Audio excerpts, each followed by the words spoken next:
Rickshaw चालक की horror story. Ravi एक साधारण रिक्शा चालक था जो अपने परिवार के भरण पोषण के लिए दिन रात मेहनत करता था।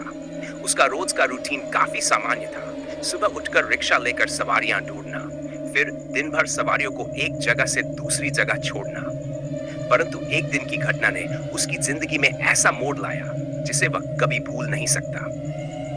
उस रात रवि को घर जाने में देर हो गई थी। दिन भर की मेहनत के बाद वह काफी थक चुका था, लेकिन उसने सोचा कि एक आखिरी सवारी और मिल जाए तो दिन अच्छा हो जाएगा। रात का समय था और आसमान में हल्की बारिश शुरू हो चुकी थी। उसने देखा कि एक महिला सड़क के किनारे खड़ी है और सवारी का इंतजार कर रही है। महिला सफेद साड़ी पहने हुए थी और उसके चेहरे पर एक अजीब सा शांत भाव था।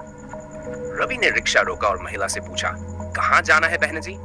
महिला ने हल्की आवाज में कहा, बस थोड़ा आगे श्मशान के पास छोड़ दो।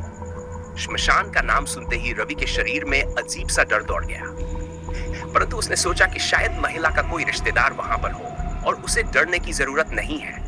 वह महिला को बैठाकर आगे बढ़ गया। रास्ता सुनसान और अंधेरा था और बारिश की बूंदों की आवाज से वातावरण और भी डरावना लगने लगा। महिला चुपचाप पीछे बैठी रही और रवि ने भी कोई सवाल नहीं किया। जैसे ही वह श्मशान के पास पहुंचा, महिला ने कहा, यहीं रोक दो। रवि ने रिक्शा रोका और पीछे मुड़कर देखा कि महिला वहां नहीं थी। उसके रोंगटे खड़े हो गए। वह जल्दी से रिक्शा से उतरा और इधर उधर देखा, लेकिन महिला का कोई निशान नहीं था। श्मशान की ओर देखते हुए उसकी नजरें एक पुरानी कब्र पर पड़ी। उसकी आंखों में विश्वास नहीं हुआ। उस कब्र पर उसी महिला का नाम लिखा हुआ था जिसे उसने थोड़ी देर पहले रिक्शा में बैठाया था। रवि का दिल जोर जोर से धड़कने लगा। वह जल्दी से वहां से भागना चाहता था, लेकिन उसके पैर जैसे जम गए थे। अचानक उसे एक ठंडी हवा का झोंका महसूस हुआ और एक धीमी हंसी की आवाज उसके कानों में गूंजने लगी। रवि किसी तरह खुद को संभालकर वापस अपने रिक्शा में बैठा और तेजी से उस जगह से निकल गया।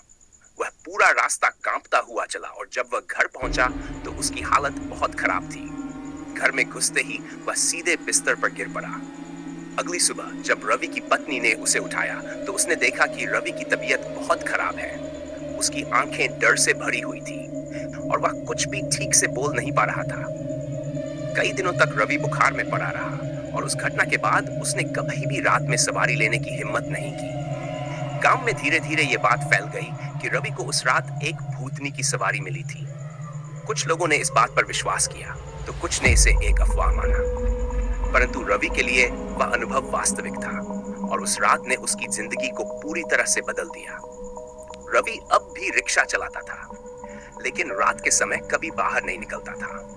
वह अक्सर उस रात की घटना को याद करता और सोचता कि अगर उसने उस सवारी को न उठाया होता तो उसकी जिंदगी कितनी अलग होती।